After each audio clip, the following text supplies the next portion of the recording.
D'abord, j'écris sans idée préconçue. Je trouve que l'écriture d'idées est toujours un peu problématique. Ça ne me plaît pas. Et depuis quelques années, l'idée, c'est de faire surgir quelque chose comme ça. Qu'est-ce qui me travaille? Alors, c'est l'écriture de l'inconscient. C'est pas du tout l'écriture automatique. C'est une chose qui surgit. Je fais parler des choses en moi qui me surprennent moi-même. Fermez cette porte. Oui. Donc j'ai été en résidence dans le château où serait mort Louis XI, à Plessis-les-Tours. Donc déjà le lieu me portait beaucoup.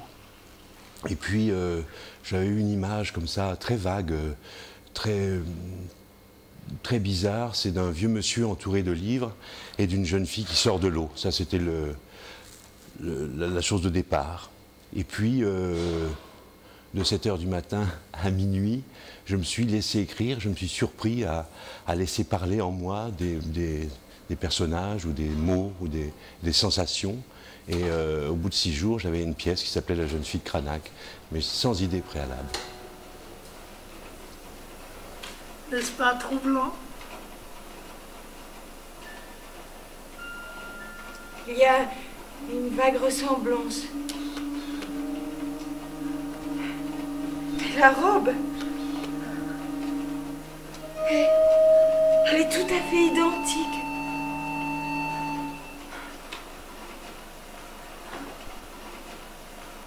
Ce portrait de jeune fille a été peint par Lucas Cranach en 1520. J'ai écrit cette pièce dans un état de possession, oui, de choses très très bizarres, où quelque chose existait, ces fantômes se sont mis à parler à travers moi. Et ensuite, en relisant la pièce, je laisse reposer, quelques temps plus tard, en effet, j'y découvre, comme un dramaturge, comme le metteur en scène que j'allais être plus tard, j'y découvre, moi, les choses que j'y ai mises dedans. Et voilà, j'ai découvert alors que c'était une histoire sans doute secrète d'une passation, d'une transmission, qui remonte à très loin, puisque quand j'avais 15-16 ans, j'ai rencontré Claude Duneton à Brive-la-Gaillarde, quand je faisais un peu de poésie, quand j'hésitais entre la poésie et la délinquance. Il est venu dans ce foyer culturel à Brive-la-Gaillarde, regarder ce qu'on faisait avec... voilà. Puis il m'a dit, toi viens, et il m'a amené dans sa maison à la campagne, où il était entouré de livres. Voilà, donc je me suis dit, tiens, sans doute ça parle de ça. C'est pour ça que je lui ai proposé de jouer le rôle donc, de Pierre. Et voilà, et ça parlait, je me suis rendu compte que ça parlait aussi sans doute de cette espèce de cet essai de réconciliation entre peut-être le savoir, l'innocence, l'animalité. Dans notre société contemporaine, on aime bien séparer les choses, faire fructifier plutôt l'une que l'autre, etc.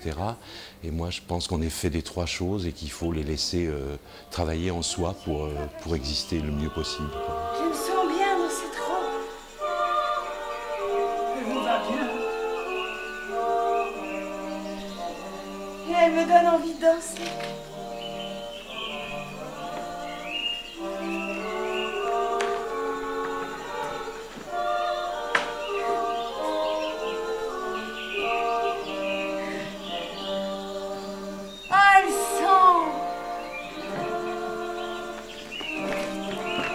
La rose!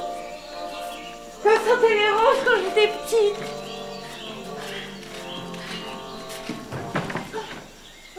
C'est vrai que Cranach, sa vision de l'époque, sa vision des nus de l'époque, qui a été très violente, hein, à la période de Luther, comme ça en Allemagne, mettre tous ces nus en peinture, toutes ces Vénus à peine voilées, d'un voile transparent qui augmentait l'érotisme presque des peintures de Cranach.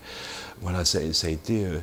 et puis son regard sur ces jeunes filles, ce trouble qu'il a à regarder ces jeunes filles, sa peinture, cette délicatesse de peinture, ces corps très étranges de jeunes filles, ces visages où on distingue presque les veines sous la peau, etc. Ça m'a beaucoup touché, quoi. Et Cueco, c'est quelqu'un qui est un peintre de la nature. Moi, je l'ai connu donc aussi dans le même temps. C'est aussi un de mes pères, parce que moi, je dessinais comme ça aussi à l'époque, à 15-16 ans. Et Duneton m'a amené voir un atelier de vrais peintres, c'était Queco. Et là, j'ai vu voilà, un univers, quelqu'un qui se penchait, il s'est penché pendant des années sur des brins d'herbe, il a dessiné des brins d'herbe, il a dessiné la nature. C'est quelqu'un qui est très sensible à la nature, quoi. Et comme la nature est très très présente dans cette pièce, j'ai eu envie de faire appel à lui. Alors je ne sais pas, le lien est un lien plus secret, plus inconscient qu'un lien intellectuel direct, quoi. Il est encore assoupi. Sur un livre passionnant. Rien à vous cacher.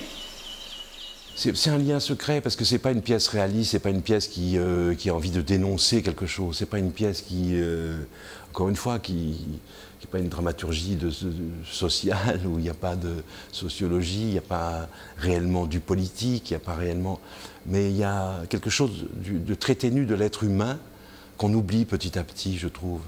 Dans le rapport à l'autre, dans un regard qu'on peut avoir sur quelqu'un dans la rue, sur un papier qui vole, sur des choses extrêmement ténues du regard qu'on peut avoir sur l'autre, sur soi. Et ça, c'est un peu disparu parce que la rapidité de l'information fait qu'on ne prend plus le temps de regarder les choses avec un peu d'attention et un peu de sensibilité comme ça, quitte à être un peu romantique, mais ça fait rien, je trouve.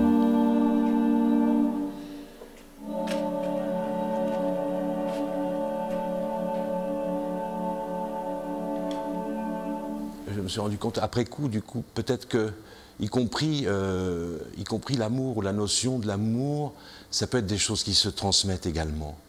Il n'y a pas que la transmission du savoir, même si ce savoir est énorme, parce que les livres sont jusqu'au plafond, c'est un savoir tellement immense qu'il peut perturber, il peut être inquiétant même.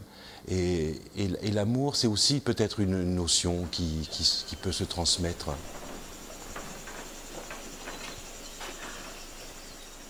Derrière tout ça, il y a aussi l'idée de comprendre et de digérer l'histoire qu'on a vécue et qu'on est fait de l'histoire d'où on vient. Et que, voilà, de Cranach à nos jours, il y a des liens secrets qui tissent tout ça, qui tissent ces relations, qui tissent notre façon de penser. Et donc c'est aussi cette réconciliation avec l'histoire.